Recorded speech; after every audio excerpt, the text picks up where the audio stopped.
Let's talk about the ellipse. An ellipse is formed when you take a plane and slice a cone as such, creates an elliptical shape through the cone. If this plane were perpendicular to the height of the cone, that would create a special type of an ellipse known to us as a circle. Ellipses are found all over. Orbits, elliptical orbit of a satellite around Earth. Main parts of an ellipse, well, there's two axes involved here. You can also think of an ellipse as two parabola facing each other, because same idea, you have shooting off this way with a focus inside. Here you have it this way with a focus inside. You have foci, you have two focus. And right here would be the center. Now, center is still going to be HK, just like in the circle equation, if you will. But just remember, we also have four vertices here. Okay, we have two here, two here. This is the major axis cutting through the longer part of the ellipse, and the minor axis cutting through the shorter part. Okay. If this were facing the other way, whoops. Well then, again, the major axis is still just, is the one that cuts right through the longer part. Minor axis cuts through the shorter part. For those ellipses where the major chord is parallel with the x-axis, the standard form of the equation looks like this. You have x minus h squared over a squared plus y minus k squared over b squared excuse me, equals 1. hk, well, hk are going to be our center. And the a and the b, well, AB represents, A is the center, I'm sorry, hold on one second. Right here we have A is distance of half the major chord, and B is distance of half the minor chord. So in this picture right here, we have A is the distance of half the major chord, the major one is the longer one. B is distance of half the minor chord, the shorter one. Okay, so right here is B, as labeled here, and there's A. If our ellipse is facing the other way, meaning the major chord is parallel to the y-axis, well then the equation looks like that. Okay, the only difference here, if you notice, is a squared is either under the y minus k squared or it's under the x minus h squared. Okay, that's the only difference. Keep in mind that adding is commutative, so which one comes first is irrelevant. Okay, just keep in mind that if a is half the major chord, well then the larger denominator goes under the variable where the major chord is parallel to. Okay, that's important.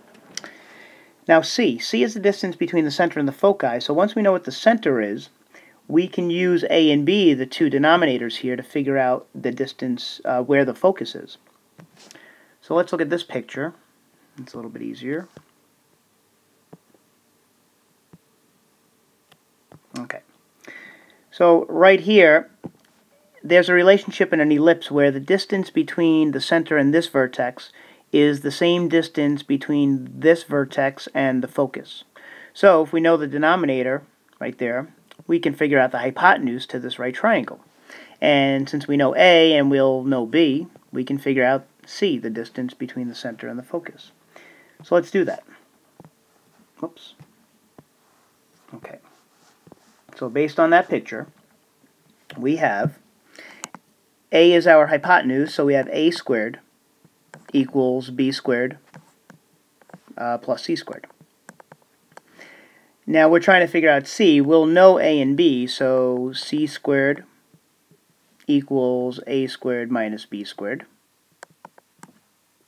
And C is going to equal plus or minus A squared minus B squared. Now I know distance can't be negative, but we're going in the negative direction, so it kind of stands here. So if the origin is right here, the center is HK right there, well, adding that C value would bring us here, and subtracting that C value would bring us there. Okay, so that gets us to the two foci. All right, let's do a problem here. Let's find the coordinates of the center, vertices, and again there's 4 of them, and foci, where there's 2 of them, for this ellipse right here. Okay. We have x squared over 16 plus y minus 3 squared over 4 equals 1. If the standard form looks like this, let's pick out our important pieces here. Now the center is hk. So if I have nothing here, if I just have x squared, I don't have x minus plus or minus anything, well then I guess that's 0. So that's going to be for our center. Our h is going to be 0, and our k is right here, so y minus k is y minus 3. So we have a center of 3.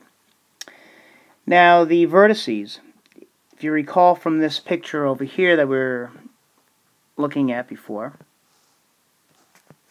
okay, I'll leave that open. Let me make it a little smaller. Let's leave that open. Now the a squared, well, a is going to be the distance this way and this way, so that'll, once I know where the center is, I can add and subtract it to, well, what am I adding and subtracting the a value to? Is it the x or the y value? Well, in this case, I have to add it to the x value and subtract it to the x value. Okay, knowing the orientation of your ellipse is very important. So you know, once you know your center, where am I adding that a to and where am I adding that b to? In this ellipse, we have to add the b value and subtract the b value from the y value of our center. And we're adding and subtracting the a value from the x value in our center. Okay, very important. Alright, so then if 16, so we have a 16 right here, whoops. We have 16 right here, and a squared is that, so I guess a is going to be plus or minus 4. And b squared, well, b squared equals 4, so that means b equals plus or minus 2. So let's write that down. We have a squared equals 16, so therefore a equals plus or minus 4, and b squared equals 4, which means b equals plus or minus 2. Okay, so we have to, from the center, we're going to add 4 and subtract 4 to the x value, and we're going to add and subtract the b value to the y value from the center there. Okay. Now I have the picture right here, so, whoops, let me shrink that. Okay, well, that's fine. We'll leave that there.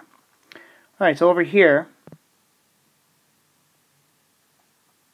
now we already know the center is 0, 3, so let's draw that in. 0, 3. Center. Now from there, if I add 4, 1, 2, 3, 4, and I subtract 4, 1, 2, 3, 4, that'll bring us to 2 vertices. And if we, I'm going to change that. So b here is plus or minus 2. If I add 2 and subtract 2, I'll get to the other 2 vertices. Okay, so let's do that. This right here is 0, 3. So if I'm adding 4 to the x value, that'll bring me to 4, 3. And if I subtract to the x value, that would bring me to negative 4, 3. Alright, now for the b value, if I add, now again here I'm going up and down, so I have to add 2 to the y value and subtract 2 to the y value. Okay, so let's do that. My y value is 3. So this point I have to add 2 would bring me to 0, 5. And if I subtract 2, that would bring me to 0, 1. And there are the 4 vertices. Now for the foci. The foci are somewhere in this neck of the woods and somewhere in this neck of the woods. Let's figure it out. We have to figure out C now. That's going to be plus or minus C to get to the 2 foci. Okay? 1 focus, 2 focus. Okay, we'll keep that there. And let's move that over there. Alright, so we said that a squared, a was our hypotenuse, so a squared equals b squared plus c squared. A squared was 16. b squared was 4, which means that c squared equals 12, c equals plus or minus the square root of 12. Okay? So our center, which is right here, we are going to add the square root of 12 and subtract the square root of 12. And that will bring us to the two foci. Okay, let's do that.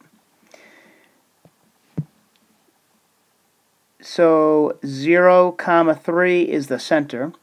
We are adding it to the x value and subtracting it to the x value, which means that one focus, let's just call it focus 1 and focus 2, doesn't matter, just we have two different ones. Well, if I'm starting at 0, so that means I have a negative square root of 12, 3, and a positive square root of 12, 3. There's our two foci. So what if we were asked to go the other way? Meaning look at a graph and come up with the equation for it. Okay. Well, let's look at this ellipse right here. The major chord is parallel with the x-axis. All right, clearly. So then this is going to be the standard form we're looking for. Okay, we'll leave that open to help us out. And also over here, just to help us remember what our A, B's, and C's are. Okay. Now, the center, well, let's see if we can figure out where the vertices are, and if we intersect those chords, we can figure out where the center is. So, it looks to me that we have a vertex there and a vertex there. Okay, it looks like y equals 1 is going to be the major axis. And I'd say there's a vertex there and a vertex there. So it looks like x equals -2 will be our minor axis. So let me just change the colors so we can identify. Let's call the blue our major chord. And we'll have red as our minor chord. Okay. So where do those intersect? Well, that's our center. Looks like it's going to be -2, 1. So now in our equation here, there's our HK. Our vertices, well, let's figure that out. This top one here is going to be -2, 5, 6, 7, so -2, 7. This one down here is going to be -2, -5. Whoops, -5. And over here we have 7, 1. And over here we have -11, 1. Okay, so we have those labeled. Now we need to know what A and B are. So we already know HK. We don't necessarily need to find C right now. That's not part of the equation. So what's A and B? Well, A, let's go back to blue for major. Half of the major chord is, let's see, that's -2 going to 7. So that's a total distance of 9. And for the minor chord, or B shell, half of that is, this is going from 1 up to 7. Remember, that's the Y values going from 1 to 7, so that has a value of 6. So B equals 6, and A equals 9. Now we have enough information to answer the problem. So we have x minus our h value, x minus a -2 is x plus 2 squared, over a squared. Well, if a is 9, we have 81. Y minus k, our k value is 1, so y minus 1 squared equals b squared. Well, b is 6, so that's 36. And don't forget that equals 1. Okay? Whoops. And let's see if we're right. I have the answer over here. Yes, just in case I put it down there. So we are correct. So there's your answer. Let's look at the outline now. Just so it's been said, I haven't changed our outline. I know that this has been our classwork, and our homework has been over here. Obviously, just switch those.